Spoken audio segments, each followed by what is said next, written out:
तो क्लास 10 की इंग्लिश का एग्ज़ाम तुम्हारा बहुत ज़्यादा नज़दीक आ चुका है और इनफैक्ट काफ़ी बच्चे तो एक दिन पहले इस वीडियो को देख रहे हैं। बिल्कुल परेशान मत हो, बिल्कुल परेशान मत हो। तुम इस वीडियो में डेफिनेटली वो सारी चीज़ें जानने वाले हो जिससे तुम्हारी क्लास 10 की इंग्लिश का पूरा सिलेबस कंप्लीट हो जाएगा एक दिन पहले। अगर तुम्हारे पास 1 घंटा टाइम है, इस टाइम में तो कंप्लीट नहीं होने वाला, डेफिनेटली नहीं होने वाला। अगर एक रात पहले इस वीडियो को देख रहे हो तो डेफिनेटली कंप्लीट कर सकते हो। ज़्यादा टाइम वेस्ट नहीं करेंगे, स्टार्ट करेंगे आप लोग के सबसे पहले वाले पार्ट, रीडिंग सेक्शन से। तो जो आप लोग का रीडिंग वाला सेक्शन है, देखो मैं आप लोग को बता दूं, रीडिंग वाले सेक्शन के अंदर सबसे ज़्यादा प्रॉब्लम आती है आप लोग के मीनिंग को समझने में। ये बहुत इंपॉर्टेंट है। बच्चों को मीनिंग समझ में नहीं आती। अगर कह दिया जाता है कि इसका सिनोनिम्स बताओ या फिर इसका एनोनिम्स बताओ, इसका अपोजिट बताओ, इससे मिलता जुलता वर्ड जो है उसको बताओ, अभी यहीं पे बच्चे जो है वो परेशान हो जाते हैं। इसके लिए मैंने आप लोगों से कहा था कि जा करके कैपिटल वाली किताब को पढ़ो। अब देखो आपके पास अगर टाइम कम है तो इस कंडीशन में तुम एक काम को कर सकते हो। डिस्क्रिप्शन में तुम्हें एक वीडियो मिलेगी जो मेरी सैंपल पेपर वाली वीडियो है। तुम्हारे पास कोई भी सैंपल पेपर है, जो डिस्क्रिप्शन बॉक्स में तुम्हारे पास सैंपल पेपर है वो भी बहुत ज़्यादा इंपॉर्टेंट है। उनमें जा करके 3 से 4, लगभग 5 मान लो, 5 सैंपल पेपर तुम सॉल्व कर लो, तुम्हारे लिए इनफ होगा। तुम समझ जाओगे पैटर्न को और डेफिनेटली जब भी तुम एग्जाम के अंदर जाओगे तो रादर देन तुम परेशान होने से तुम मीनिंग को समझने में तुम्हें दिक्कत नहीं आएगी, क्योंकि तुमने यहाँ पे 5 से 6 जो है वो सैंपल पेपर सॉल्व कर रखा है रीडिंग कॉम्प्रिहेंशन वाला, ठीक है।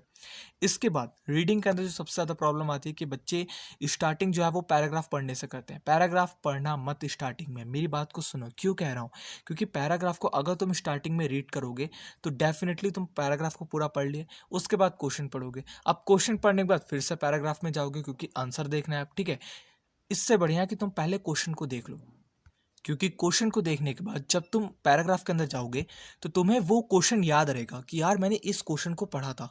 अब इस क्वेश्चन से रिलेटेड अगर कोई भी वर्ड तुम्हारा पैसेज के अंदर होगा, तुम समझ जाओगे कि मेरा इसी से काम चल जाएगा, इसके आगे अगले क्वेश्चन में जो है आकर के पैसेज को पढ़ना है। तो ये बहुत ज़्यादा इंपॉर्टेंट है। पहले क्वेश्चन को पढ़ो, क्वेश्चन तुम्हें एक पॉइंट दे देगा, एक लोकेशन दे देगा। जब तुम इस पूरे के पूरे शहर में जा करके ढूंढोगे तो तुम्हें वो लोकेशन दिख जाएगी और लोकेशन को देखने के बाद तुम उस लोकेशन से बना करके अपना पूरा क्वेश्चन आंसर आंसर जो है वो लिख सकते हो। क्योंकि इस बार यहाँ पे साफ साफ हिदायत दी गई है कि तुम्हें आंसर बना करके लिखना है और बहुत ही अच्छे तरीके से अपने तरीके से लिखना है, ना करके जो लिखा हुआ है उसको एज इट इज छाप दो। सेकंड सेकंड वाला जो पार्ट है तुम्हारा, वो है तुम्हारा एनालिटिकल पैराग्राफ। अब देखो एनालिटिकल पैराग्राफ के अंदर सबसे ज़्यादा प्रॉब्लम आती है, आपको एक कंटेंट दे दिया जाता है, उसको देखने के बाद तुम्हें उसका पैराग्राफ बनाना है। इसको बनाने में तुम्हारी जो ग्रामेटिकल जो एबिलिटी है ना वो अच्छी होनी चाहिए, अच्छी नहीं इनफैक्ट बहुत ज़्यादा अच्छी होनी चाहिए। आपका एक एक वर्ड, एक एक टेंस, एक एक सारा का सारा पॉइंट आउट एकदम स्ट्रेट फॉरवर्ड होना चाहिए, नहीं तो मार्क्स कटेंगे। तो मैं आप लोग को एनालिटिकल पैराग्राफ के बजाय लेटर लिखने की हिदायत दूंगा। लेटर ही लिखना मेरे आप लोगों से रिक्वेस्ट इसलिए है क्योंकि लेटर देखो आप लोग के साथ फैमिलियर हो चुका है। आप लोग लीव लेटर लिखते होगे अपने स्कूल में, बचपन से लेटर लिखते आ रहे हो, तो लेटर लिखने में तुम्हारे बहुत अच्छे मार्क्स आएंगे। लेटर के लिए मेरी 2 वीडियोस है। अगर आपको ऑर्डर वाला लेटर आ जाता है, ऑर्डर के लिए ये रही, इंक्वायरी वाला आता है तो इंक्वायरी वाले के लिए ये रही, इन दोनों को जाकर के देख लेना, डिस्क्रिप्शन बॉक्स में आप लोग को लिंक मिल जाएगा। थर्ड आता है आप लोग का ग्रामर वाला सेक्शन। अब इसके अंदर तुम्हारा एरर, एरर वाले के लिए तो बहुत दिक्कत आती है बच्चों को समझ में नहीं आता कि ये एरर को किस तरीके से फाइंड आउट करें। देखो एरर वाला जो पार्ट है आप लोग का, उसको समझने के लिए तुम्हें सबसे ज़्यादा ज़रूरी है सब्जेक्ट वर्ब कॉनकॉर्ड, टेंसेस और मॉडल्स। ये 3 अगर तुम अच्छे से समझ जाते हो तो डेफिनेटली इसके आगे तुम्हें कुछ भी करने की ज़रूरत नहीं है। तुम्हें मैं बता दूं एरर करेक्शन के ऊपर मैंने टोटल एक वीडियो बना रखी है, इन तीनों को बाद में देखना, पहले इस एक पर्टिकुलर वीडियो को देख लो। एरर करेक्शन तुम्हारा खत्म हो जाएगा पूरी तरीके से, एक तरीके से मतलब स्वाहा, ठीक है। अगला इसी के अंदर है तुम्हारा फिल इन द ब्लैंक्स। अभी फिल इन द ब्लैंक्स वाले में किस तरीके से तुम जो है यहाँ पे फाइंड आउट करोगे। यहाँ पर तुम्हें एक डायलॉग दिया गया है, उस डायलॉग को देखने के बाद तुम्हें इस पैसेज को जो है वो फुलफिल करना है। इसके ऊपर एक वीडियो तुम्हारी शाम तक आने वाली है।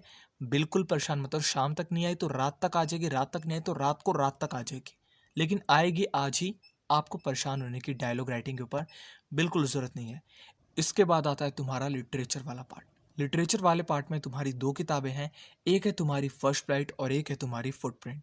अब इन दोनों में सबसे ज़्यादा दिक्कत कहाँ पर आती है, तुम समरी को पढ़ लोगे, मैंने तुम्हें इंपॉर्टेंट क्वेश्चन को दे रखा है दोनों किताब के, डिस्क्रिप्शन में लिंक होगा, वहाँ जा करके क्वेश्चन को भी देख लोगे।